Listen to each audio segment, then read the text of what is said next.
Sir, आप देख रहे हैं एसपीएन 9 न्यूज। मैं हूं आपके साथ दीपक गुप्ता। बिहार चुनाव में महागठबंधन की अंदरूनी कला अब खुलकर सामने आ गई है। नामांकन वापस लेने की अंतिम तारीख नजदीक आने के बावजूद महागठबंधन के घटक दलों में समझौता नहीं हो सका।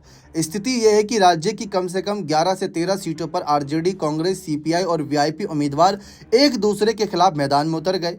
इस असहज स्थिति के पीछे सियासी गलियारों में कांग्रेस के युवा नेता और स्टार प्रचारक कन्हैया कुमार और पूर्णिया के सांसद पप्पू यादव की भूमिका को अहम माना जा रहा है, क्योंकि दोनों नेताओं के राहुल गांधी ही नहीं बल्कि कांग्रेस के कई और बड़े नेताओं से अच्छे संबंध हैं।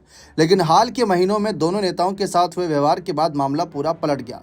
पप्पू यादव तो टीवी चैनल पर आकर आरजेडी को खूब कोस रहे हैं। ऐसे में सियासी गलियारों में चर्चा शुरू होने लगी है कि जिस तरह लोकसभा चुनाव में पप्पू यादव के साथ पूर्णिया और कन्हैया कुमार के साथ बेगूसराय में तेजस्वी ने खेल किया था, कुछ वैसा ही खेल इस बार बिहार चुनाव में तेजस्वी के साथ हो सकता है।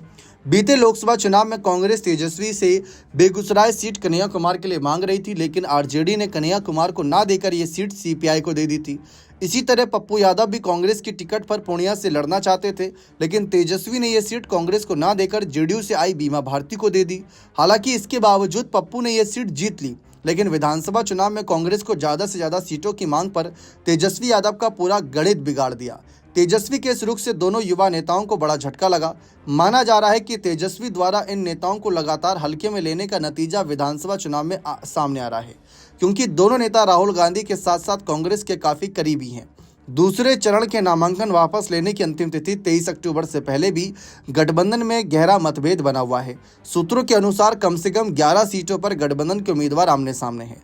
5 सीटों पर आरजेडी बनाम कांग्रेस, वहीं 4 सीटों पर सीपीआई और कांग्रेस के उम्मीदवार, वहीं लेफ्ट और कांग्रेस के बीच भी तालमेल नहीं है, तो वहीं वीआईपी और आरजेडी की प्रत्याशी भी आमने सामने हैं। नामांकन वापसी की अंतिम तिथि तक महागठबंधन को कुछ राहत मिली है।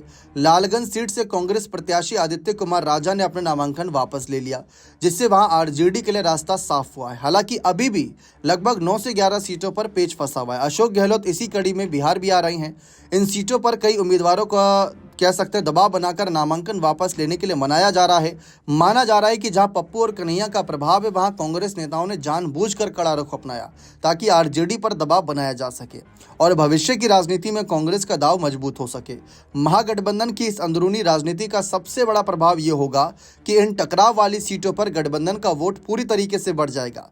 कांग्रेस और आरजेडी की सीधी लड़ाई के चलते इन सीटों पर एनडीए के प्रत्याशी के लिए जीत आसान हो जाएगी। ये विवाद सिर्फ सीट बंटवारे तक सीमित नहीं, बल्कि यह महागठबंधन की एकजुटता पर भी एक गंभीर प्रश्न चिन्ह लगाता है। अगर चुनाव से पहले यह बिखराव नहीं थमता तो तेजस्वी यादव का युवा नेता और बदलाव का नैरेटिव कमजोर पड़ सकता है, क्योंकि मतदाता हमेशा एक स्थिर और एकजुट विकल्प की तलाश में रहते हैं। पप्पू यादव और कन्हैया कुमार जैसे नेताओं को दरकिनार करना तेजस्वी के लिए चुनावी सिरदर्द लगभग बन चुका है। बने रहे चैनल के साथ। बहुत बहुत शुक्रिया।